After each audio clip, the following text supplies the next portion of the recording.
It's a bit funny though, isn't it? It's like, oh, Uncle Charles is going to do the announcement. It's like, it's really random. It was something when it was the grandma. It does feel a little bit strange, doesn't it? I think in any other family, you wouldn't be calling up your uncle or aunt to... Hey, Uncle Ivan, can you just put this on Instagram?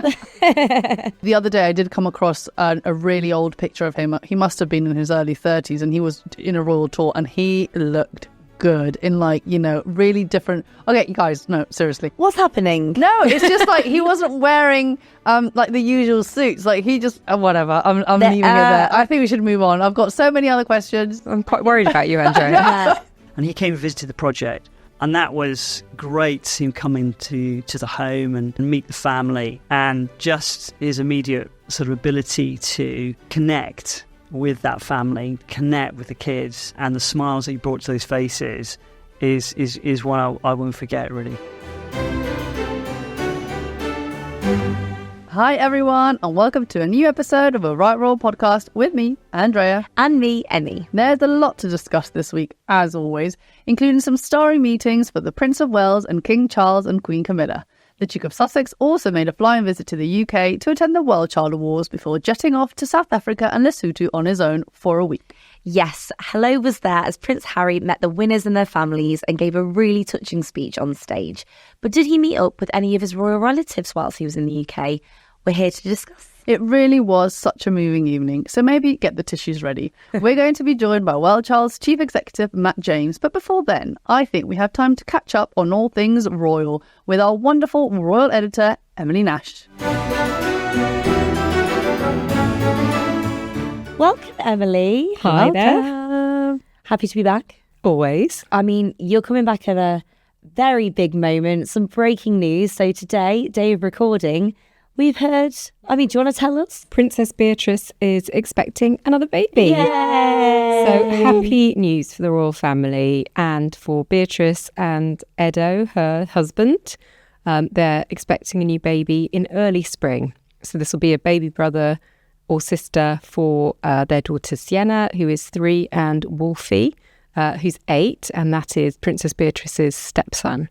Oh. So really lovely news. And they've shared a sweet photograph of them together and also a picture of... Very rare picture. Yes, Edo with Wolfie and Sienna walking hand in hand from behind. We don't see their faces. Very blonde hair, though. Sienna is very blonde. That was interesting, wasn't it? Because Beatrice was very much a redhead at her age, like yourself. Yes. Now, Good for her. This incredible news was shared by, King Charles. Can you tell our listeners why? I think it's just a very happy moment. It's a nice way. The palace does normally share birth, baby updates, wedding updates for Beatrice and Eugenie. Of course, they're not working members of the royal family, but they are fairly senior in the line of succession. So it's very nice that they've obviously found something to celebrate. Yeah. It has been a tough year for the royal family, as we all know. It's a bit funny though, isn't it? It's like, oh, Uncle Charles is going to do the announcement. It's like, it's really random. It was something when it was the grandma. It does feel a little bit strange, doesn't it? I think in any other family, you wouldn't be calling up your uncle or aunt to... Hey, Uncle Ivan, can you just put this on Instagram? Is he listening? Yeah, exactly. Now, we only saw Beatrice last week. She was in New York with her mother, Sarah, Duchess of York. Yeah, I mean, New York was the place to be, apparently, for the UN Climate Week. So it was good to see her. She was out there in her role supporting the Anti-Slavery Collective, which Princess Eugenie co-founded, and Sarah, Duchess of York, was talking about environmental issues. But she looked great. She looked really well. She was hiding a bump, we now know. Yeah. I mean, if she was experiencing any morning sickness or fatigue, all of that kind of thing, it certainly wasn't showing. So it's good to see she's in good health. Our lovely colleague who's actually appeared on our podcast before, Laura Benjamin, had the opportunity to chat to Sarah herself last week. Great interview in this week's mag, which you can see just over there with Sophie Winkelman on the cover. Now, she spoke with Sarah. I feel like for our listeners, we should know we have lots of magazines in front of us. Check us out on YouTube. Yes, check us out on YouTube. Now, she actually revealed some very rare information about Sienna, because it was Sienna's birthday, 3rd birthday last week, and they obviously didn't mark the occasion on social media. They've been very private with their children, but Sarah said that they had a great time with balloons and a fabulous unicorn cake, from Tesco, which is just £14. Very, very good price. Do we have one? Yeah? Do we have one? I feel like Tesco could send us one at this point. I think Tesco, if you're listening. We'll be messaging Rue after this. Now, Sarah also revealed that she gave her a pink Macintosh with glitter in it. Very as cute. A present. How cute is that? It's very sort of grandma spoiling granddaughter, isn't it? Grandma very glittery. I think it's very typical of a grandma to give something totally glitter. Impractical. Yeah. I could totally see like Fergie as a like glittery granny as well. Totally, glitter granny. Now, should we kick things off with Senior Royals and chat a bit about William, because he has been very busy. He certainly has. He's hanging out with a certain David Beckham as we record. Trying for the knighthood again, I see, but David. Oh, controversial. I said what I said. You have said it. Look, David Beckham has joined Prince William this morning at RF Northolt, where they have climbed in the cockpit of 2 helicopters that have been purchased for the London Air Ambulance. Now, if you remember back to the start of this year, William had an event with Tom Cruise. Yeah. That was all about the London Air Ambulance. And it was a fundraiser to bring 2 new aircraft into the fleet. And lo and behold, they are ready. So with a little bit of help from his celebrity friends, these new aircraft have appeared. Now, unfortunately, they had been due to fly them over to the Royal London Hospital in East London, where they'll be based. But we're in Britain. And the weather's terrible. Of course. So, unfortunately, that had to be shelved. Hang on, who's they? Prince William and David Beckham? Well, at least Prince William, I think, was due to be involved in that. I have a question about why David Beckham's there. I'm sorry, it sounds like I've got something against him. I don't. I'm just curious. Because Tom Cruise, you understand, because he is, famously does all of his stunts and has flown helicopters. What's David's skin in the helicopter game? Apparently, Bex was very involved in the fundraising. Oh, really? Yes, he took part in that. So, that seems only fair. And they've both signed the helicopters. So, oh, wow. I mean, I would hope no one listening ends up in a London Air Ambulance at any point. No, but if they do... There's something to look out for. No, but also, I came across one in Hyde Park in the summer, and the pilot was incredible. He showed us how it all works and what it looks like inside. And he said they're at the top of the top medical team are in those helicopters. He also told me it costs £3 a second to run one of those helicopters. That's about as much as we're worth, right? Literally. It is so expensive. Obviously worth it, but they do need to do a lot of fundraising to keep the helicopters running and having enough, and the team. It's incredible what he told me. So it's nice to see the end result, isn't it? And a little bit of stardust never hurts, does it? When it comes to engagement. I didn't realise he was funding for it. Give him a knighthood. Oh, yes. Sir David. Can you tell me, does he still have a beard? That is obviously Prince William we're talking about. That's my number one priority that I wrote in the questions. I haven't looked at the photos yet. It's literally hot off the press. Right in front of us. So let's have a little look. This is really fun for the listeners. The beard is there. Can confirm. Oh, it's a good look.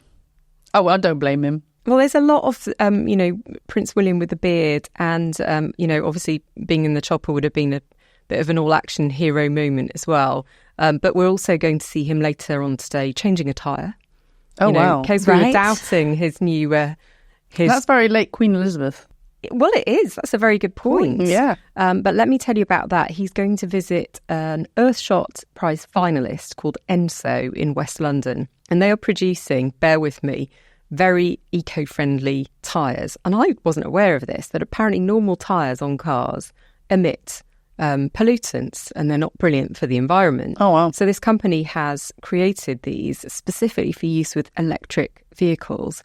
And they've just signed a 3-year partnership with Uber, who are going to be offering them to their drivers at a big discount. So that's another great result for the Earthshot Prize. Yeah. He's really getting these big corporations and these big organisations on board. And I think that's a real power that William has, this ability to get bums on seats and get people involved in things they might otherwise not have been interested in. I mean, that is a big win, Uber. He must be very proud of himself. Absolutely, it's really exciting. And of course, he has just announced the finalists for this year's Earthshot Prize Awards. Who are the finalists?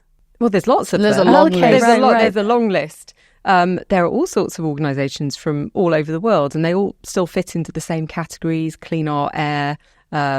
William will be heading out to Cape Town. He's going to attend the Earthshot Prize ceremony there, and I think there'll be a lot of other engagements over the course of the time that he's there, highlighting some of the brilliant work that's being done locally, and again bringing people together to discuss how Earthshot can be scaled up, how all these brilliant schemes. And we know we've spoken to Earthshot winners on the pod in the past, and they're such inspiring stories. They're so inspirational. Oh my gosh. The woman that we had last year who won, she was the most impressive person. It was just, incredible. Yeah, we left feeling very useless. Inadequate. She was incredible. So there's loads to look forward to. And, it's good. It's good to see that he is back out and doing a lot again after what's been a very tricky period. But we had Kate out as well. Oh my God, yes. Oh, what's Not Kate been publicly. doing? She went to Sadler's Wells to watch a production of Giselle, and she obviously liked it so much she put something up on social media later praising it. And it's interesting because a lot of people are saying, well, she hasn't really been doing any engagements. There's a suggestion, is she cherry picking things?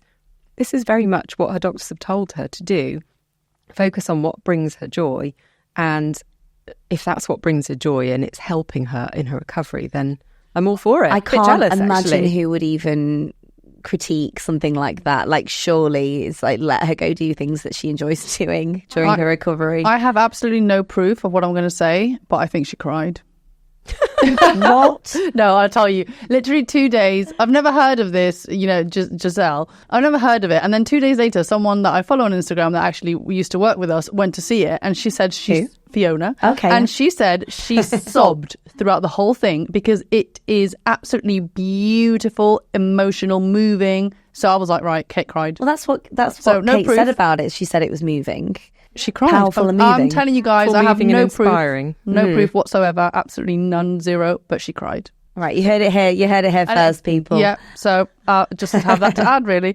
Now, before Kate's outing, she actually went to Balmoral and was pictured attending church with the King and the Queen without their children. Yeah, it was interesting, wasn't it? Because we're used to seeing, or knowing at least, that the whole family have gone up, usually at the end of the summer, to spend some time in Balmoral collectively. But obviously the Waleses had come back, but gone back up to spend the weekend with the King and Queen. And that's, it's good to see, isn't it? Who knows? There have been lots of suggestions around that there are all sorts of talks and discussions going on behind the scenes. Like panic? No. Joking.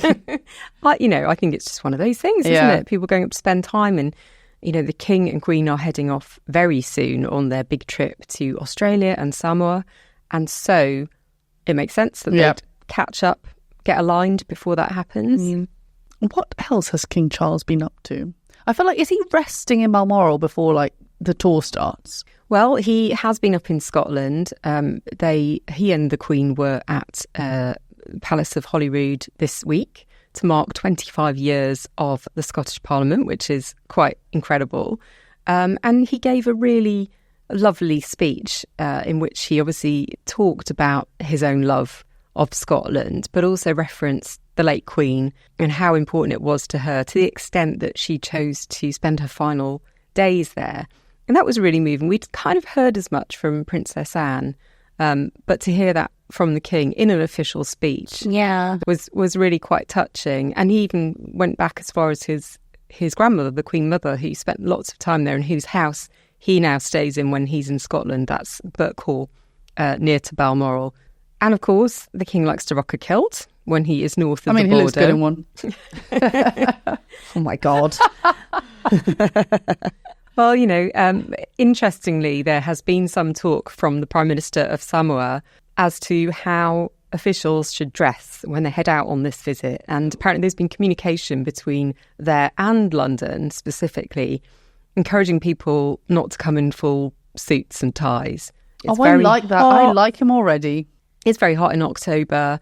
They really want to have an island style, an island vibe, apparently, which is making me excited. I'm wondering if there's going to be some traditional dress involved. Do you think we're going to see the King in his linens? His finest linens. I'd say undoubtedly we'll see a bit of linen. It's whether or not he goes for something even more local. Well, I mean, you know, one of those lovely patterned shirts. I'm thinking that would be great, local, wouldn't it? And a few garlands. Oh my! You know what? The other day I did come across a really old picture of him. He must have been in his early 30s, and he was in a royal tour, and he looked good in, like, you know, really different. Okay, you guys, no, seriously, What's happening? no, it's just like he wasn't wearing like the usual suits. Like he whatever. I'm leaving it there. I think we should move on. I've got so many other questions. I'm quite worried about you, Andrea. A hidden crush is coming out. No.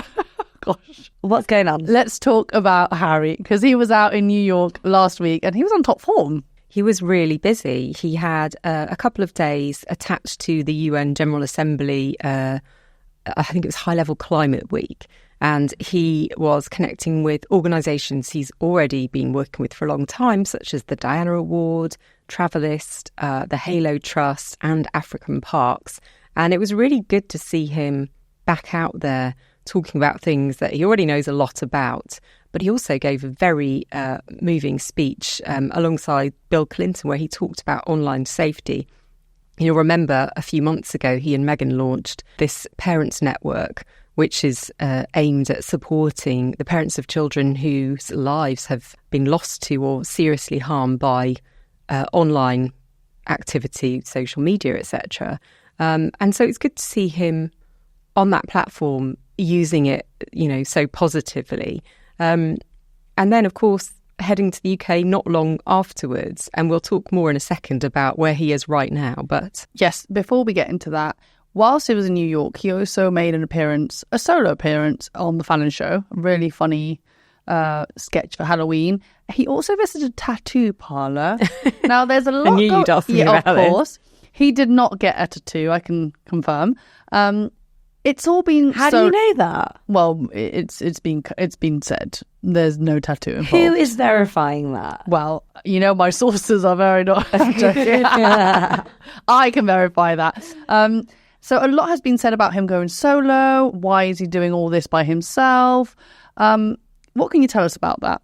Well, look, I think it's important to say that he's been doing solo things for a long time, as has Meghan. You know, she went off and did her podcast. He was partly involved in one episode, I believe, but they've actually been working on separate projects for a long time. And in fact, we were told that by someone close to them just last week, that this is, you know, they continue to work together on some projects through Archwell, things like the Parents Network, but they have their separate interests. And I think that's perfectly normal and healthy in any marriage. If I had to work with my husband, sorry, darling, full time, I think we wouldn't still be married. I think it's right. It's healthy. It's healthy, but also they have slightly diverging interests. You know, we know Meghan's pursuing her commercial plans at the moment as well. She's launching this lifestyle brand. Don't mention the jam, Emmy. I can't wait for the Netflix show. It's coming out in January. Well, there's a lot of talk about when this might happen. But I think it's nice to see Harry sort of almost gone back to his roots in terms of what he's doing, both in New York that week, back in the UK this week, and then now in Lesotho. So let's talk about that for a moment. You say now. So at the time of recording, he's en route to Lesotho, straight from the WellChild Awards. He has gone out to spend around a week there. And it's lovely because it's the first time he'll have been there since 2019 in Southern Africa. Of course, he and Meghan went on a big trip there, and he did get around. He went to Angola, he went to Botswana, etc. But this will be the first opportunity to really catch up with Centre Ballet. Now, for listeners who don't know about this charity, Harry founded it in 2006 alongside his good friend Princess of Lesotho, and they named it Centre Ballet, which means forget-me-not in Basotho, which is the local language. I hope I've got that right. And it is in honour of both of their mothers, who both died before their time. And so it has huge meaning for Harry. And I've been lucky enough to go out and visit Lesotho and one of the Centre Ballet orphanages there. And what they do is absolutely incredible. This country has been absolutely decimated by HIV/AIDS, and there are so many children there growing up without parents who they've lost to this disease. And it's an incredibly young population, that really needed support to give these kids hope for the future. And that's absolutely what Centre Ballet is doing. Now, you'll remember there was a polo match earlier in the year to raise money. It's an annual fixture for Harry. He does a great deal to raise money for it, but this will be the first time he's been on the ground for a while, catching up, but also really importantly, bringing other supporters and organisations and experts together to help plan for the future. So Centre Ballet is also approaching its 20th anniversary in a couple of years. So it's an important time really to look at how it's all going. But interesting, this is, kind of being billed as a private charity trip. There are no media attending. There are, as far as I know, I don't think anyone is joining Harry in terms of his PR team from either the US or the UK. And this is going to be very much about him Intimate. going and looking at and seeing the work. And I'm sure there'll be some images released. Probably by the time you're listening to this, we'll have seen something. But it's going to be a lot more low-key than, say, the trips to Nigeria and Colombia that he carried out with Meghan. And the way I understand it is also a kind of personal visit for him. He spent time there for the first time in 2004 on his gap year. And it was really an opportunity for him to go away and be free and fall in love with Africa. And he really bonded with the local royal family. So Ciso is a very good friend of his. As you do. As is King Letzi, who's Prince Ciso's brother.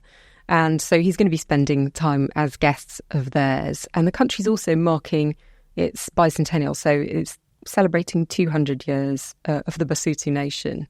So there's a lot going on, a lot to pack in. But I think it'll be a really some fun videos, some fun images. Well, it'll be a really special visit for him. Well, first off, I think it's really nice to hear this for starters, because I think Prince Harry gets a bad rep, and over recent years for sure.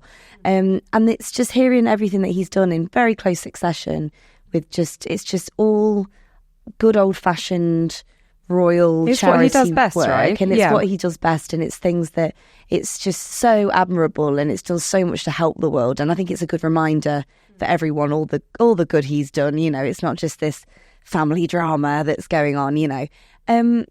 I wanted to know whether you think personally, because obviously there's no way of actually knowing, how it just seems to me that it's indicating that he wants back in to that world a little bit. Is that something we're leaning towards? I don't think he's ever wanted out of that world. Yeah. But it's just not doing it from the royal fold, if you like. And I definitely, we wrote about this recently in Hello. There's no plan for him to return to royal duties. He wants to carry on supporting the causes he's been championing for many years. This isn't about him trying to get back in, back into the palace by any stretch. I think this is just, in a sense, going back to basics for him, going back to what he knows and what he does really well. And the structure's already there, the framework's there. He knows all these people. He's worked with them for years. And in the cases of Invictus and Centre Ballet, they're organisations he set up himself. So they kind of can work independently from the monarchy. I think the way also of him showing that he can do this his own way is, like you say, he's travelling there without anyone. Because if he had put accreditations forward, probably a lot of press would have accredited 100%. and gone with him. But he's doing it differently. So you don't mean like him going without Meghan? No, I mean I thought the that's press. what you're getting at, right? No, him going without press or without his PR team. He could have done it the same way that he was doing it before when he was a senior member of the royal family. He's just doing it his own way, and it's probably taken him a while to get to this point where he can start doing more. And it looks like he's going back to his old ways, but actually he's not. It's just kind of a new way of doing it. Does it make sense? Absolutely, and I think it's good. I mean, like, it might not be intentional, but I also think it's a good PR move. I think he's looking. It looks great. Like, he's looking great. Yeah, I wrote about this a few weeks ago that there are people who've known him for a long time who he's still in contact with, and who I think have felt behind closed doors that this was the right approach, to stick to the things that he does really well and just kind of do it without any fuss, and just quietly go about it and sort of remind people what he's all about. And I think that is what's happening. Yeah. Now, you spent time with the Duke yesterday. Hello. How? What? In a room full of people. He's 40. How did you see him? How is he looking? Is he looking any different? Well, he kind of looks The same. as we all look a bit older than we did. But he looked well. He was on good form. He was quite jolly. He said hello. Did he say hello to you? Did say hello. Did he say Emily? He did say Emily. I just love that we're in a room with someone who Prince Harry knows who they are. Quite used to me standing in the corner taking notes by this point. But no, obviously I've been lucky enough to cover the WellChild Awards now for many years. So it's a lovely, lovely event. And it really is all about the kids. And he's so good at that, interacting with them and spending time with them, making them feel special. Yeah. So that's always just really heartwarming to see. Any particularly sweet moments that you caught with your notepad? I did enjoy, and we'll talk about this, I'm sure, with our guest in a little while, this little boy called Noah from Grimsby, who was with his mum, incredibly excited. I can't even tell you how excited he was. But he had a couple of cuddly toys and he did spend quite a lot of time lobbing them at Harry, grabbing Harry's beard, flinging them across the room. And they did have a lot of fun together. I think at one point Harry did say to him, well, you're so naughty. But I mean, obviously joking. I think he, Yeah. I feel like Harry really thrives with he loves that. And there were some nice details that came out of the conversations. You know how kids have those comfort blankets, the little toy with the blanket attached. And Noah had one of these. And his mum was explaining it was the same one that is in a photograph of Harry and Noah that was taken back in 2019. So they first met on a visit to a hospital, and he had exactly the same comfort blanket, although the mum did admit that there was a spare, because you need one for the washing machine, right? One for in case one gets lost. And at that point, Harry told them that Lillibet apparently has loveys. I think they're similar. They're kind of like the Jellycat toys that you get in this country. Yeah. I don't know if US listeners are familiar with them, but he said they have about 6 of them. Oh, wow. So, if one gets thrown or one's dirty, you never run out. I think every parent knows, right, to make sure you have some in reserve. Definitely. Okay, so the question on everyone's lips is Prince Harry's here in the UK. He landed on Sunday. The time that we're recording now, he's on his way to South Africa. So it's a couple of days there. Has he seen any relatives, do we think? I knew you'd ask me this. Look, things may have changed by the time we are streaming on Friday, but the King was in Scotland over the weekend. Harry came into the UK. He left again pretty soon afterwards. The King and the Queen were due back to attend a reception for a Commonwealth diaspora at Buckingham Palace on Wednesday evening. With a lot of celebrities on the guest list. Last time I checked was Grace Jones, Kate Blanchett, Motsi Mabuse, some big names. So obviously they're not going to be late for that. The big question is, has there been any overlap? And one thing I can tell you is that no one is saying a word on either side. And that's very interesting. There's been, and that's certainly been the case for a very long time from Kensington Palace and Buckingham Palace. They will not entertain any questions around the relationship, around potential meetings at all. It's just something they will not discuss. And it seems to be exactly the same on the other side. But why have Harry's side now picked that up? Because they used to just confirm if he'd seen his family. Well, no, it hasn't ever been that straightforward. I don't think anyone's officially been confirming things. But no, look, I don't think there's been a meeting. I may stand to be corrected by Friday. But certainly the way things were looking, the King was in Scotland. William, we know, is very busy elsewhere. And Harry had a short turnaround. Maybe he saw one of the princesses. Maybe, caught with Eugenie or... Well, intriguingly, they were in New York, weren't they, last week? While Harry was there, as was Sarah Ferguson, Duchess of York. I do wonder whether there was any contact. Right. Maybe so, yeah. This is a long trip away for Harry as well. He was away in New York. I gather he did return to LA briefly. Yeah. But it's a long time for him to be away from the kids. And from New York to Montecito, what is it, like 12-hour flight?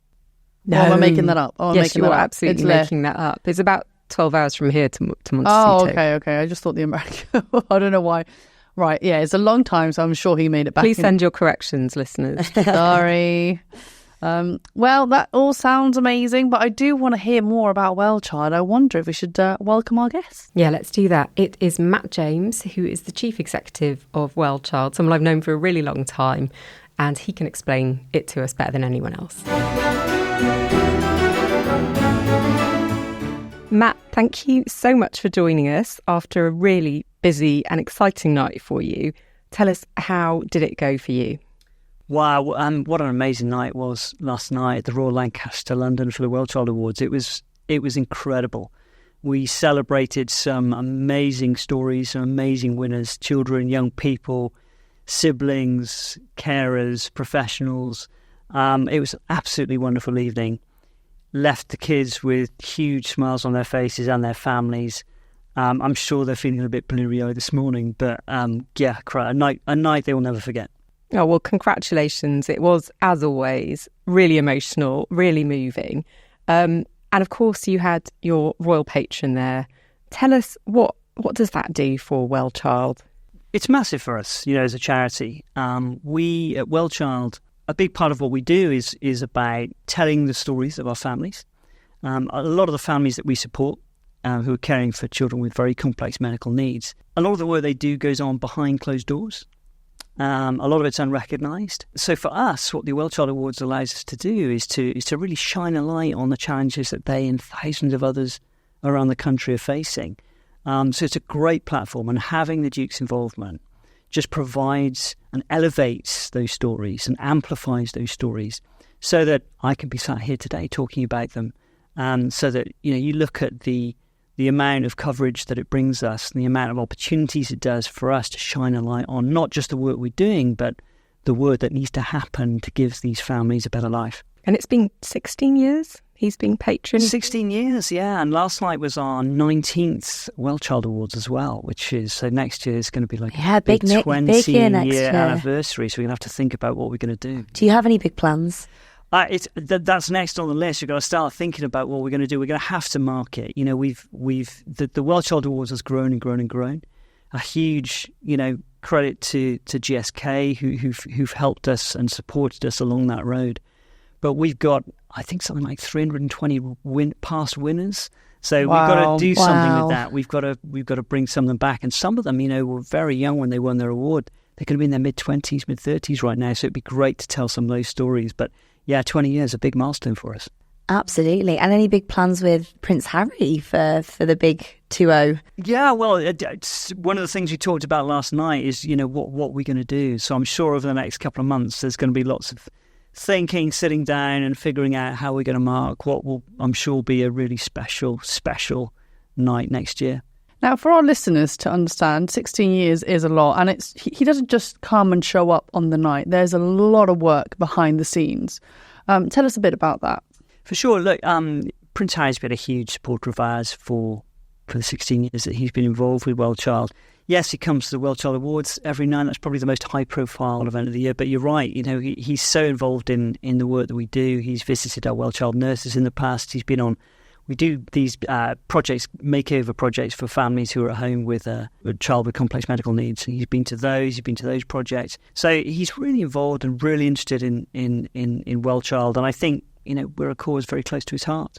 Even in the hardest times, he's been there. So the pandemic obviously was completely different for you guys, but also when his late grandmother passed away, it fell on the day of your awards. Yeah, I mean, wow, what an evening that was. One we'll never forget. One I'll never forget. No, us neither. No, neither. No, never. It was a difficult day for everybody in the country.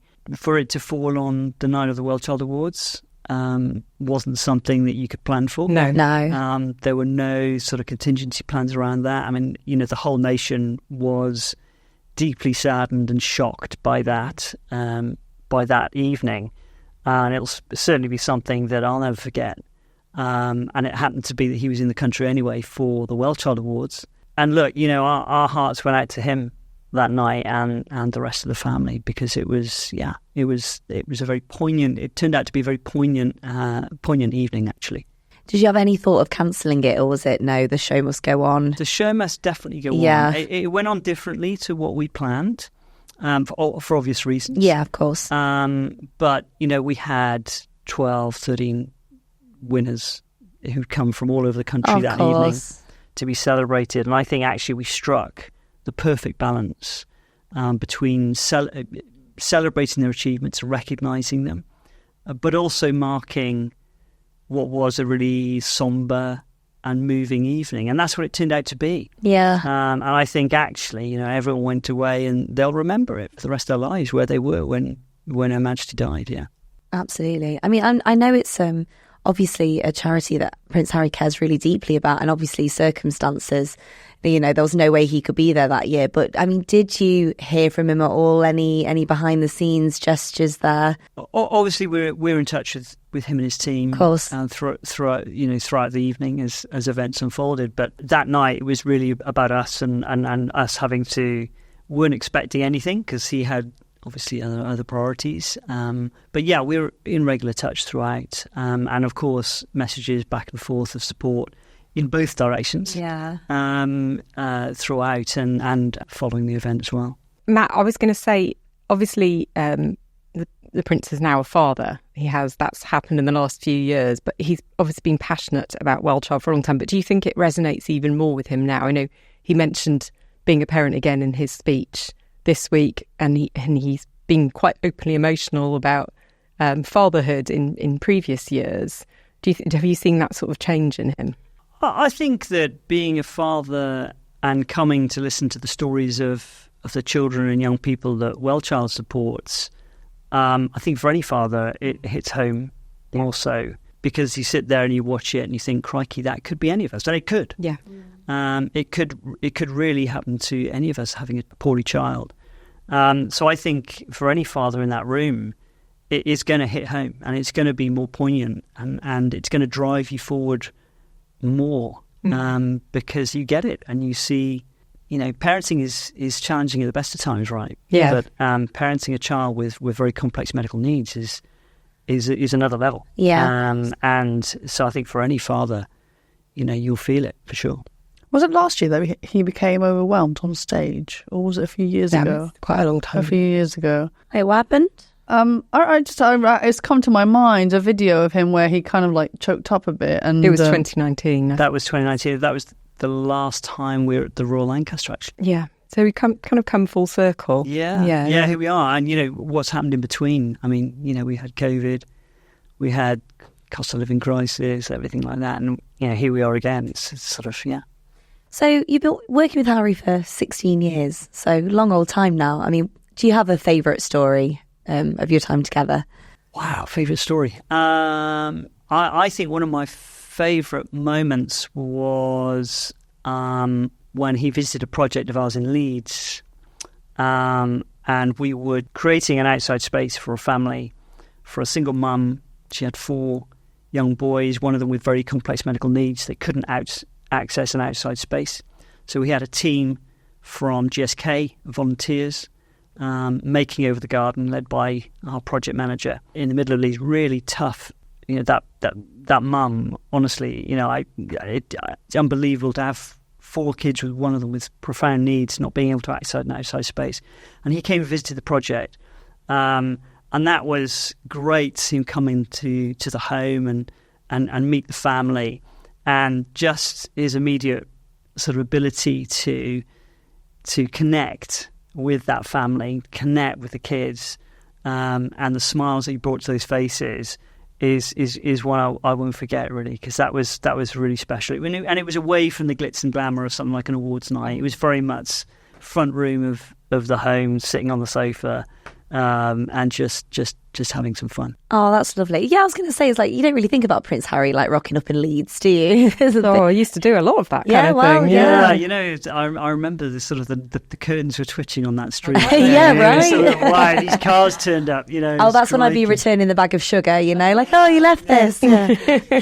Being the talk of the school playground, I think, for days after that. Yeah, for sure. He's so great with kids. He does and I think he actually really enjoys the sort of playfulness. We saw him last night with Noah, who's the child he presented an award to, inspirational child, age 4 to 6, and Noah was giving it some, wasn't he? He was lobbing his soft toys at Harry, and I thought the Duke was thoroughly enjoying that. I think he likes a little bit of naughty behaviour. I know he was very excited. He was. Very excited. I know that's brilliant, but you could see that, and he's sort of throwing his toys left, right and centre. But, that's playful, and I think that's what he brings to that room, is that playfulness. Yeah. And when you've got kids who probably feeling it must be quite a nerve-wracking experience having all these cameras around you. It's quite overwhelming, all these people around you, but he has a great ability to put winners like Noah at ease immediately and make them feel relaxed. No, that was, it's a fun moment. I was wondering, for listeners that maybe haven't had a chance to kind of look at, see the awards, what does the night look like from beginning to end? Talk a bit about what the WellChild Awards is, actually, to help put it into context. So the WellChild Awards is WellChild National Charity for Serious Ill Children. It's our celebration of children and young people with very complex medical needs. So the ceremony, the evening starts with the Duke arriving and meeting all of our families in a private reception, which lasts, somewhere between an hour and a half. And they all get to spend some time with him, one after another, and talk to him about the journeys that they've been on. Wow, so they all get to meet him? Every single one. Oh, wow, that's lovely. Yeah, and it's, that happens whilst everything else is going on downstairs. So it's a private reception, deliberately so. So they get some private one-on-one time. It's actually my favourite part of the evening, because that's the really special bit. That's the bit that the kids remember. Yes, they'll enjoy going on stage and they'll go, but, it's that private moment that is extra special. And then we come down for the ceremony. That's big, it's glamour music. We had Beverly Knight opening the show last night. Oh, I love Beverly Knight. And she was just amazing, with London Gospel Choir as well. So it was just opening the show with a bang last night. It was incredible. And then we go into the actual awards ceremony where we go through the winners, we tell our stories, big number of celebrity guests and presenters who come and give the awards out. Each child comes on stage, gets their moment in the spotlight, receives their award from the celebrity guest, and then they all get on stage for a big photo with the Duke at the end. And they leave on cloud nine. It's a really special So how many night. families are we talking about? Has it always been the same number? Yeah, it's normally around 12 or 13 families. Wow. So 12 winners last night. They're not all. We don't all have children and young people winners. We've also got sibling carers as well, and we had a parent carer award, which is the first time we've done that this year. Wow. And professionals, so outstanding professionals, and this year one of our WellChild nurses, one of our longest serving WellChild nurses from South Wales, was a recipient of our Inspirational Nurse Award. Oh. So it was really great to celebrate not only the children and young people who are just inspiring, but also the people who care for them as well. See, I won't be able to watch this because You're already getting talking emotional about it, it's like, when your nose fizzes. Yeah. How involved is the Duke in the winners? Is that something that you talk, with him about? So obviously, pre-awards, we make sure that he knows who the winners are. He gets to understand their stories before he comes. So yeah, he'll always be very invested in their stories and wanting to know who they are before he arrives. I have to say as well, I was watching him in the family room last night, and he knew so much about all of them. As he sat down, he already knew which football team they supported, what their hobbies were, what pets they had. He'd obviously done a lot of homework on the flight over. Yeah, and he makes an effort to do that. He doesn't have to, yeah, but he does, and that's what helps make those interactions so meaningful. Mm-hmm. Because it's not, you get to move away from that sort of surface level conversation. You can have a really meaningful conversation and a chat. And it's like you were saying earlier, it's just so memorable for the kids as well that, not just meeting him, but him knowing things about them. And it must be like a tremendous feeling for them. Oh, it's outstanding. And, what you've got to realise is a lot of these children and young people have had incredibly challenging lives up until now. A lot of time spent in hospital, numerous hospital procedures. Even coming to London is a big deal for these children and families, right? So to be in a 5-star hotel like the Royal Lancaster, to meet the Duke, to meet all these celebrity presenters, to be on stage with a standing ovation a room stood up and applauding is just, it's on another level for them. And they'll go away and it'll boost their confidence. They'll walk away, they'll be celebrities. We've got some of our winners on the sofas of TV today. That it'll just be a life-changing event for many of them, for sure. It's making memories as well, isn't it, for the families? That's really important. That's one of the big objectives of our mission as a charity, is to ensure that we enrich these families' lives with happy family moments and memories. And the awards does that. The awards is almost like the pinnacle of that mission, really. Our mission as a charity is to ensure that children and young people, every child with children with complex medical needs, can thrive at home. And one of the ways we do that is by enriching their lives with happy family moments and memories. And the awards is the pinnacle of that mission. And it is the sort of, right at the top of the tree in terms of what we're trying to achieve, He has stayed in contact with families. Like you say, there's things that he does that he doesn't have to do, but he really puts a lot of work into it. I know there's been some letters that have have come out, but he keeps in contact with some of them. Yeah, there's always, he always likes to stay in touch and find out how our winners are doing. And often our winners stay around the awards. And we had one of our winners last night who's a previous winner from many years ago, doing sort of little vox pops on our social media. So all of our winners stay connected to us, and therefore, those around us as well. So, yeah. Now, do you get a day off now, Matt? Or are you right on to the 20th anniversary? Straight on to the 20th anniversary. No time, no rest time. No, we'll take a bit of a break, but we've got a lot to do. I mean, last night's great, glitzy, it's glamorous, it's full of celebrities, but behind all of that, there's some really important work going on. We've got a growing population of children and young people with very complex medical needs, and that population is growing. And the support structures and the support infrastructure just isn't there. Mm-hmm. So we've got a hell of a lot of work to do. So our focus, once the dust settles on last night and the glitz and glamour of that is to figure out how we fund more WellChild nurses, how we get more garden projects delivered, how we activate new family support programs in different areas of the country.